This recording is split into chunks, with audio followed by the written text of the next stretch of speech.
Hola, ¿qué tal amigos? Continuamos con la lectura de La Vuelta al Mundo en 80 días, capítulo 17. Lo sucedido en el viaje de Singapur a Hong Kong.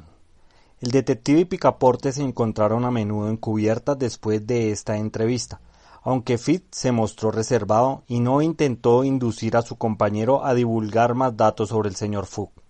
Una o dos veces vio a aquel misterioso caballero, pero el señor Fogg se limitaba generalmente al camarote, donde hacía compañía a Aouda, o, según su inveterada costumbre, jugaba al juice. Picaporte comenzó a conjeturar muy seriamente qué extraña casualidad mantenía a Fitz todavía en la ruta que su amo seguía. Realmente valía la pena considerar por qué esta persona ciertamente muy amable y complaciente que había conocido en Suez, que había encontrado luego a bordo del Mongolia, que había desembarcado en Bombay, que anunciaba como su destino y que ahora se presentaba tan inesperadamente en el Rangún, seguía paso a paso las huellas del señor Fogg. ¿Cuál era el objeto de Fitz? Picaporte estaba dispuesto a apostar sus zapatos indios que conservaba religiosamente a que Fitz saldría también de Hong Kong al mismo tiempo que ellos, y probablemente en el mismo vapor. Picaporte podría haberse devanado los sesos durante un siglo sin dar con el verdadero objetivo que el detective tenía en mente. Nunca hubiera podido imaginar que Phileas Fogg estaba siendo rastreado como un ladrón alrededor del mundo. Pero como está en la naturaleza humana intentar la solución de todo misterio, Picaporte descubrió de pronto una explicación de los movimientos de Fitz, que en verdad estaba lejos de ser razonable. Fitz pensó, no podía ser más que un agente de los amigos del señor Fogg en la Reform Club, enviado para seguirle y comprobar que realmente daba la vuelta al mundo como se había convenido. Está claro, se repitió el digno criado para sí mismo, orgulloso de su astucia. Es un espía enviado para mantenernos a la vista. ¿Tampoco es eso espiar al señor Fogg, que es un hombre tan honorable? Ah, señores de la Reforma, esto les costará caro. Picaporte, encantado con su descubrimiento, resolvió no decir nada a su amo, para que no se sintiera justamente ofendido por esta desconfianza de sus adversarios, pero se propuso regañar a Fitz cuando tuviera ocasión con misteriosas alusiones que, sin embargo, no tenían por qué delatar sus verdaderas sospechas. Durante la tarde del miércoles 30 de octubre, el Rangón entró en los estrechos de Malaca, que separa la península de ese nombre de Sumatra. Los islotes montañosos y escarpados interceptaron a la vista de los viajeros las bellezas de esta noble isla. El Rangún levó anclas en Singapur al día siguiente, a las 4 de la mañana, para recibir carbón, habiendo ganado medio día respecto a la hora prevista de su llegada. Phileas Fogg anotó esta ganancia en su diario, y luego, acompañado de Aouda, que delataba el deseo de un paseo por la orilla, desembarcó.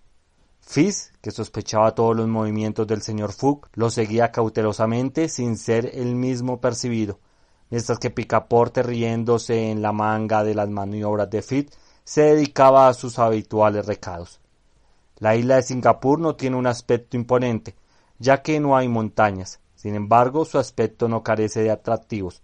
Es un parque salpicado de agradables carreteras y avenidas, un hermoso carruaje tirado por un elegante par de caballos New Hollands llevó a Phileas Fogg y a Aouda en medio de hileras de palmeras de brillante follaje y de clavos de olor, cuyos clavos forman el corazón de una flor medio abierta. Las plantas de pimienta sustituyeron los espinosos setos de los campos europeos. Los arbustos de sagú, grandes helechos con magníficas ramas, variaban el aspecto de este clima tropical, mientras que los árboles de nuez moscada en pleno follaje llenaban el aire con un penetrante perfume. Bandas de monos ágiles y sonrientes saltaban entre los árboles, y tampoco faltaban tigres en las selvas. Después de un viaje de 2 horas por el campo, Aouda y Mr. Fogg volvieron a la ciudad, que es un vasto conjunto de casas de aspecto pesado e irregular, rodeadas de encantadores jardines ricos en frutas y plantas tropicales. Y a las 10 volvieron a embarcar, seguidos de cerca por el detective, que los había tenido constantemente a la vista. Passepartout que había comprado varias docenas de mangos, una fruta tan grande como una manzana de buen tamaño, de color marrón oscuro por fuera y rojo brillante por dentro, y cuya pulpa blanca, al deshacerse en la boca, produce una sensación deliciosa. Les esperaba en cubierta. Awoda le ofreció algunos mangos con mucho gusto, y le agradeció muy amablemente que se los diera. A las 11 el Rangún salió del puerto de Singapur. En pocas horas se perdieron de vista las altas montañas de Malaca, con sus bosques habitados por los tigres de más bello pelaje del mundo. Singapur dista unas 1.300 millas de la isla de Hong Kong, que es una pequeña colonia inglesa cercana a la costa china.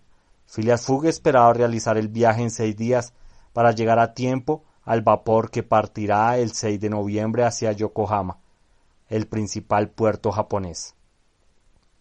El Rangún tenía una gran cuota de pasajeros, muchos de los cuales desembarcaron en Singapur, entre ellos un número de indios, ceileneses, chinos, malayos y portugueses, en su mayoría viajeros de segunda clase. El tiempo, que hasta entonces había sido bueno, cambió con el último cuarto de luna. El mar se agitaba fuertemente y el viento se levantaba a intervalos casi como una tormenta, pero afortunadamente soplaba del suroeste y así ayudaba a progresar del vapor. El capitán hizo las velas y tan menudo como le fue posible y bajó la doble acción del vapor y la vela. El barco avanzó rápidamente a lo largo de las costas de Anán y Conchinchina. Sin embargo, debido a la defectuosa construcción del Rangún, era necesario tomar precauciones inusuales cuando el tiempo era desfavorable. Pero la pérdida de tiempo resultante de esta causa, aunque casi hizo perder el sentido a Picaporte, no pareció afectar en lo más mínimo a su capitán. Picaporte culpó al capitán, al maquinista y a la tripulación y envió a todos los que estaban relacionados con el barco a la tierra donde crece la pimienta. Tal vez el pensamiento del gas que ardía despiadadamente a su costa en Savile Row tenía algo que ver con su acalorada impaciencia. —¿Tienes mucha prisa entonces? —le dijo un día Fitz— ¿para llegar a Hong Kong? —Una gran prisa. El señor Fogg, supongo, está ansioso por coger el vapor para Yokohama. —Terriblemente ansioso. ¿Crees que este viaje alrededor del mundo entonces? —Absolutamente. ¿No es así, señor Fitz? No me creo ni una palabra. —Eres un perro astuto —dijo Picaporte guiñéndole un ojo. Esta expresión inquietó a Fitz, sin que supiera por qué. ¿Había adivinado el francés su verdadero propósito? No sabía qué pensar, pero ¿cómo podía descubrir Picaporte que era un detective? Sin embargo, al hablar como lo hizo, el hombre evidentemente quiso decir más de lo que expresó. Al día siguiente, Picaporte fue aún más lejos. No pudo contener su lengua. —Señor Fitz —dijo en tono de broma—, ¿tendremos la mala suerte de perderle cuando lleguemos a Hong Kong? —¿Por qué? —respondió Fitz un poco avergonzado.